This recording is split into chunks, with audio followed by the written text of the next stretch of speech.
दोस्तों नमस्कार, मेरी यूट्यूब चैनल में स्वागत करता हूं। आज हम लोग पढ़ने वाले हैं प्रैक्टिस सेट नंबर 5, जिसमें हम सीटीपी बाल विकास के 30 प्रश्न को पढ़ने वाले हैं। तो आइए शुरू करते हैं। भाषा में अर्थ की सबसे छोटी इकाई होती है। तो भाषा में अर्थ की सबसे छोटी इकाई बताना है। ऑप्शन ए दिया है स्वनिम, ऑप्शन बी है संकेत, ऑप्शन सी है प्रयोग विज्ञान वाक्य, ऑप्शन डी दिया है रूपीम। तो भाषा में अर्थ की सबसे छोटी इकाई होती है रूपीम। वहीं अगर ध्वनि में पूछा जाए तो होती है स्वनिम। तो इसका सही उत्तर है ऑप्शन नंबर डी, रूपीम। वस्तुओं को क्रम में जमाने की क्षमता बालक द्वारा विकसित तब होती है जब वह किस अवस्था में हो। ऑप्शन ए इंद्रिय गति अवस्था में हो, पूर्व क्रिया अवस्था में हो, ऑप्शन सी है मूर्ति क्रिया अवस्था में हो, ऑप्शन डी है औपचारिक क्रिया अवस्था में हो। तो वस्तुओं को क्रम में जमाने की जो क्षमता है वो होती है पूर्व क्रियात्मक अवस्था। ऑप्शन नंबर बी जो है इसका राइट आंसर है। अगला प्रश्न दिया है सीखने की प्रोजेक्ट विधि किस अवस्था के लिए उपयोगी है। ऑप्शन ए है बाल्यावस्था, ऑप्शन बी है पूर्व बाल्यावस्था, ऑप्शन सी है किशोरावस्था, ऑप्शन डी है उपयुक्त सभी। तो सीखने की जो प्रोजेक्ट विधि है इन सभी अवस्था के लिए उपयोगी है। ऑप्शन नंबर डी जिसका सही उत्तर है। चरित्र का निर्माण होता है। ऑप्शन है इच्छा शक्ति द्वारा, ऑप्शन बी है बर्ताव एवं व्यवहार द्वारा, ऑप्शन सी है नैतिकता द्वारा। जिसका राइट आंसर है ऑप्शन नंबर डी, इन सभी के द्वारा चरित्र का निर्माण होता है। अगला प्रश्न दिया है मिश्रित आयु वर्ग वाले विद्यार्थियों की कक्षा से व्यवहार रखने वाले शिक्षक के लिए खालिस्तान का जो ज्ञान है सर्वाधिक महत्वपूर्ण है। मिश्रित आयु वर्ग वाले विद्यार्थियों की कक्षा से व्यवहार रखने वाले शिक्षक के लिए किसका ज्ञान सर्वाधिक महत्वपूर्ण है। ऑप्शन है उनके अभिभावकों का व्यवसाय, ऑप्शन बी है सामाजिक आर्थिक पृष्ठभूमि, ऑप्शन सी है सांस्कृतिक पृष्ठभूमि, ऑप्शन डी है विकासात्मक अवस्थाओं। ठीक है, तो यहाँ पर एक शिक्षक को विकासात्मक अवस्थाओं की जानकारी रखना ज़्यादा जरूरी है, इसलिए इसका सही उत्तर है ऑप्शन नंबर डी, विकासात्मक अवस्था। अगला प्रश्न दिया है मानसिक स्वास्थ्य के नियमों को खोजने और उन्हें बनाए रखना अध्ययन का केंद्र बिंदु है। मानसिक स्वास्थ्य के नियमों को खोजने और उन्हें बनाए रखना अध्ययन का केंद्र बिंदु है, यह कथन किसका है। ऑप्शन ए है शैफर, ऑप्शन बी है हेडफील्ड, ऑप्शन सी है ड्रेवर, ऑप्शन डी है टाइडल। इसका सही उत्तर है option number C, Drever. James Drever का कथन है कि मानसिक स्वास्थ्य के नियमों को खोजने और उन्हें बनाए रखना अध्ययन का केंद्र बिंदु है। अगला प्रश्न देखते हैं वीर पूजा की भावना जागृत होती है। ऑप्शन ए है किशोरावस्था में, ऑप्शन बी है बाल्यावस्था में, ऑप्शन सी है प्रौढ़ावस्था में, ऑप्शन डी है इनमें से कोई नहीं। तो वीर पूजा की जो भावना है ये होती है किशोरावस्था में। अगला प्रश्न दिया है पियाजे के संज्ञानात्मक विकास के सिद्धांत की मूर्त संक्रियात्मक अवस्था निम्न योग्यता द्वारा लक्षित नहीं होती है। यहाँ पर इसमें बताना है कि मूर्त संक्रियात्मक अवस्था के दौरान कौन सा इसमें जो योग्यता है वो लक्षित नहीं होती है। ऑप्शन ए है विचारों की विलोम्यता, ऑप्शन बी है मानसिक द्वंद्व, ऑप्शन सी है संरक्षण, ऑप्शन डी दिया है क्रमबद्धता व पूर्ण अंश प्रत्ययों का प्रयोग। तो यहाँ पर इसका जो सही उत्तर होगा ऑप्शन नंबर डी, क्रमबद्धता और अंश प्रत्ययों का जो प्रयोग है इस अवस्था में ये लक्षित नहीं है। बाकी संरक्षण का गुण, मानसिक द्वंद्व, विचारों की विलोम्यता।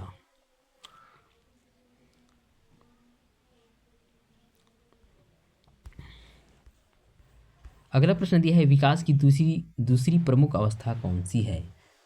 ऑप्शन ए है गर्भावस्था, ऑप्शन बी है शैशवावस्था, ऑप्शन सी है किशोरावस्था, ऑप्शन डी है बाल्यावस्था। तो विकास की दूसरी प्रमुख अवस्था है शैशवावस्था। पहला कौन सा है तो वो है गर्भावस्था, फिर दूसरा आता है शैशवावस्था, फिर बाल्यावस्था आता है, फिर किशोरावस्था, उसके बाद आता है प्रौढ़ावस्था। अगला प्रश्न दिया है बालकों के सर्वोन्मुखी, ये सर्वतोमुखी का है, बालकों के सर्वोन्मुखी विकास हेतु सर्वाधिक उचित स्थान कौन सा है। तो सभी सर्वोन्मुखी सर्वांगीण विकास के लिए सबसे उचित स्थान कौन सा होगा इस ऑप्शन में से। तो ऑप्शन ए है खेल का मैदान, ऑप्शन बी है समुदाय, ऑप्शन सी है प्रकृति जगत, ऑप्शन डी है प्रयोगशाला। तो इसका जो सही उत्तर होगा ऑप्शन नंबर ए, खेल का मैदान सर्वांगीण विकास हेतु ज़्यादा उचित स्थान होगा। अगला प्रश्न पढ़ते हैं। अगला प्रश्न दिया है ए बायोग्राफिकल स्केच ऑफ इन्फेंट किसने लिखी है। तो ए बायोग्राफिकल स्केच ऑफ इन्फेंट ये लिखा गया है डार्विन के द्वारा लिखा गया है। ऑप्शन नंबर सी इसका राइट आंसर है। अगला प्रश्न है कौन सा सूत्र सही है। ऑप्शन ए है परिपक्वता धन अधिगम बराबर विकास दिया है। ऑप्शन बी है परिपक्वता गुणा अधिगम बराबर विकास। ऑप्शन सी है परिपक्वता धन विकास बराबर अधिगम। ऑप्शन डी है विकास धन अधिगम बराबर परिपक्वता। तो इसका जो राइट आंसर है ऑप्शन नंबर बी होगा। परिपक्वता और अधिगम का गुणनफल जो है विकास कहलाता है। तो इसका राइट आंसर है ऑप्शन नंबर बी, परिपक्वता गुणा अधिगम बराबर विकास। अगला प्रश्न है मानव विकास है। ऑप्शन ए है मात्रात्मक, ऑप्शन बी है गुणात्मक, ऑप्शन सी है कुछ सीमा तक अमापनीय, ऑप्शन डी है ए और बी दोनों। इसका जो राइट आंसर है ऑप्शन नंबर डी होगा। मानव विकास मात्रात्मक और गुणात्मक दोनों होती है। ऑप्शन नंबर डी इसका सही उत्तर है। अगला प्रश्न है सामाजिक एवं संवेगात्मक विकास साथ साथ चलते हैं, यह कथन किसका है। ऑप्शन ए हॉल का, ऑप्शन बी है स्किनर का, ऑप्शन सी है क्रो व क्रो का, ऑप्शन डी है स्ट्रैंग का। तो सामाजिक एवं संवेगात्मक विकास साथ साथ चलते हैं, यह कथन है हॉल का कथन है, स्टैनले हॉल का। ऑप्शन नंबर ए इसका राइट आंसर है। संवेगात्मक विकास को प्रभावित करने वाले कारक हैं। ऑप्शन ए है शारीरिक स्वास्थ्य, ऑप्शन बी है मानसिक योग्यता, ऑप्शन सी है थकान, ऑप्शन डी है ये सभी। तो संवेगात्मक विकास को ये सभी प्रभावित करेंगे, सामाजिक स्वास्थ्य, मानसिक योग्यता और थकान। ऑप्शन नंबर डी इसका राइट आंसर होगा, यह सभी। अगला प्रश्न दिया है निम्नलिखित में से कौन सा विकासात्मक विकार का उदाहरण नहीं है। तो आत्मविमो ऑटिज्म जो कि एक विकासात्मक विकार का उदाहरण है। प्रमस्तिष्क घात सेरेब्रल पॉल्सी ये भी है, ये विकासात्मक विकार का उदाहरण है। और इसमें न्यून अवधान सक्रिय विकार ये भी है, आपका एक विकार के अंतर्गत आता है, लेकिन पर अभिघातज तनाव ये नहीं है। तो इसका राइट आंसर होगा ऑप्शन नंबर सी, पर अभिघातज तनाव।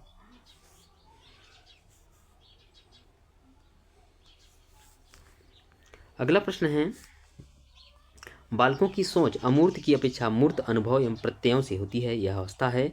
ऑप्शन ए है 7 से 12 वर्ष तक, ऑप्शन बी है 12 वर्ष की अवस्था तक, ऑप्शन सी है 2 से 7 वर्ष तक, ऑप्शन डी है जन्म से 2 वर्ष तक। तो 7 से 12 वर्ष की जो अवस्था होती है वो मूर्त संक्रियात्मक अवस्था होती है, जो कि ये इसका सही उत्तर होगा। ऑप्शन नंबर ए इसका सही उत्तर है। अगला प्रश्न है आनुवंशिकता को एक सामाजिक संरचना माना जाता है। ऑप्शन ए है प्राथमिक, ऑप्शन बी है द्वितीयक, ऑप्शन सी है गतिक, ऑप्शन डी है स्थायिक। तो इसका सही उत्तर है ऑप्शन नंबर डी, आनुवंशिकता को एक सामाजिक संरचना में जो है स्थायिक माना जाता है।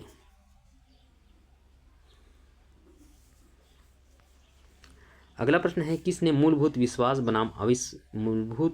बनाम विश्वास को विकास की प्रथम अवस्था के रूप में प्रस्तावित किया है। ऑप्शन है फ्रायड, ऑप्शन बी है पियाजे, ऑप्शन सी है क्रोम, ऑप्शन डी है एरिक्सन। तो इसका सही उत्तर है ऑप्शन नंबर डी, एरिक्सन। अगला प्रश्न है बालक एक ऐसी पुस्तक है जिसका शिक्षक को आधोपांत अध्ययन करना चाहिए। उपरोक्त कथन किसके द्वारा दिया गया है। ऑप्शन है प्लेटो, ऑप्शन बी है अरस्तु, ऑप्शन सी है रूसो, ऑप्शन डी है रॉस। इसका सही उत्तर होगा ऑप्शन नंबर सी, रूसो। बालक एक ऐसी पुस्तक है जिसका शिक्षक को अधोपांत जो है अध्ययन करना चाहिए, यह कथन रूसो का कथन है। अगला प्रश्न पढ़ते हैं वंशानुक्रम के संदर्भ में निम्न में से गलत कथन कौन सा है। वंशानुक्रम के संबंध में गलत कथन इसमें बताना है। वंशानुक्रम बालक का लिंग निर्धारित करता है, बिल्कुल सही। यह शारीरिक संगठन में महत्वपूर्ण योगदान देता है, ये भी सही होगा। यह जुड़वा बालकों के जन्म में योगदान देता है, ये भी सही है। ऑप्शन डी है इनमें रुचि, अभिवृत्ति, पसंद नापसंद, मस्तिष्क की संवेदनात्मक भावनाएं समावेशित होती है, ये जो है वंशानुक्रम के संबंध में गलत कथन होगा, इसीलिए इसका सही उत्तर होगा ऑप्शन नंबर डी। अगला प्रश्न है निम्नलिखित में से कौन सा विकास का सिद्धांत है। तो विकास का सिद्धांत यह निरंतर चलने वाली प्रक्रिया नहीं है, तो ये तो नहीं हो सकता, क्योंकि विकास जो है एक निरंतर चलने वाली एक प्रक्रिया है। ऑप्शन बी पढ़ते हैं विकास की सभी प्रक्रिया अंतः संबंधित नहीं होती है, जो कि विकास की सभी प्रक्रिया में जो है सभी एक दूसरे से अंतः संबंधित होते हैं, तो ये भी नहीं है। सभी का विकास दर समान नहीं होता, हाँ विकास के दर जो है सभी में समान नहीं होता, ये बिल्कुल सही है। तो इसलिए सही उत्तर होगा option number C. Option D पढ़ लेते हैं जो विकास हमेशा रेखीय होता है, ये रेखीय नहीं, ये वर्तुलाकार होता है, तो इसका सही उत्तर होगा ऑप्शन नंबर सी, सभी का विकास दर समान नहीं होता। अगला प्रश्न पढ़ते हैं मानसिक संरचनाओं जो चिंतन के निर्माण प्रखंड हैं, इसके लिए पियाजे ने किस शब्द या पद का प्रयोग किया है।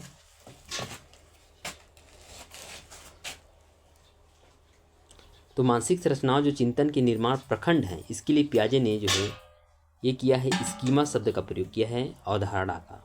मानसिक संरचना जो चिंतन के निर्माण प्रखंड है, इसके लिए पियाजे ने स्कीमा शब्द का प्रयोग किया है। ऑप्शन नंबर सी जो है इसका राइट आंसर है।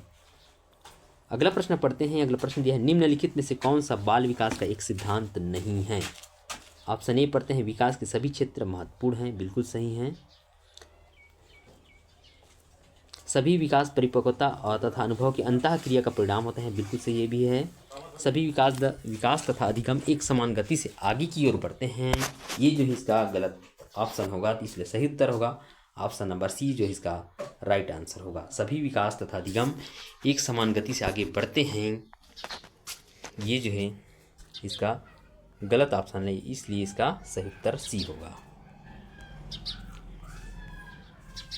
अगला प्रश्न पढ़ते हैं निम्नलिखित में से कौन सा एक किसी बच्चे के सामाजिक विकास को प्रभावित करने वाला व्यक्तिगत कारक नहीं है। ऑप्शन ए दिखते हैं मित्र मंडली दिया है, ऑप्शन बी है स्वास्थ्य, ऑप्शन सी है संवेग, ऑप्शन डी है बुद्धि।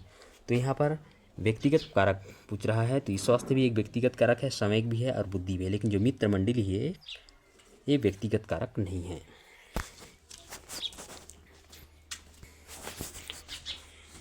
अगला प्रश्न दिया है मनुष्य जीवन का आरंभ मूलतः घटित होता है। ऑप्शन है 2 कोष, ऑप्शन बी है केवल 1 कोष, ऑप्शन सी है कई कोष, ऑप्शन डी है कोई कोष नहीं। तो मनुष्य जीवन का जो आरंभ है मूलतः जो है केवल 1 कोष में घटित होता है, ऑप्शन नंबर बी जो इसका राइट आंसर है। अगला प्रश्न दिया है वह अवस्था जब 46 गुणसूत्र में से एक गुणसूत्र की अधिकता होने पर अवस्था क्या कहलाती है। ऑप्शन है डाउन सिंड्रोम, ऑप्शन बी है क्लीनफेल्टर सिंड्रोम, ऑप्शन सी है टर्नर सिंड्रोम, ऑप्शन डी है विल्सन सिंड्रोम। तो इसका सही उत्तर है option number A down syndrome होगा इसका सही उत्तर। अगला प्रश्न है बाल मनोविज्ञान का जो क्षेत्र है केवल शैशवावस्था की विशेषताओं का अध्ययन है, केवल गर्भावस्था की विशेषताओं का अध्ययन है, केवल बाल्यावस्था की विशेषताओं का अध्ययन है। ऑप्शन डी है गर्भावस्था से किशोरावस्था तक की विशेषताओं का अध्ययन है, तो इसका सही उत्तर है ऑप्शन नंबर डी जो इसका सही उत्तर होगा। अगला प्रश्न है आँख के रंग को कौन सा कारक प्रभावित करता है। ऑप्शन ए है वातावरण, ऑप्शन बी है आनुवंशिकता, ऑप्शन सी है हार्मोन, ऑप्शन डी है समाज। तो आँख के रंग को ये करता है आनुवंशिकता, ऑप्शन नंबर बी जो इसका राइट आंसर है। कोलिसिस्टोकाइनिन एक हार्मोन है जिसकी सुई दे दी जाए तो इससे प्राणी में क्या होती है। क्या भूख अधिक बढ़ जाती है या भूख और प्यास दोनों में वृद्धि हो जाती है। ऑप्शन ए भूख कम हो जाती है, ऑप्शन डी है भूख और प्यास दोनों में ही कमी हो जाती है। तो कोलिसिस्टोकाइनिन एक हार्मोन है जिसकी अगर सुई दे दी जाए तो प्राणी में भूख जो है कम हो जाती है, ऑप्शन नंबर सी इसका सही उत्तर होगा। अगला प्रश्न है क्रोध व भय प्रकार है, क्या अभिप्रेरणा का या संवेग का या परिकल्पना का। ऑप्शन डी है मूल प्रवृत्ति का। यह जो क्वेश्चन है ये सिर्फ आप लोगों के लिए है, आपको कमेंट में बताना है कि इसका सही उत्तर क्या होगा मित्रों। तो आज के लिए इतना ही, मिलेंगे एक नए वीडियो के साथ, तब तक के लिए धन्यवाद।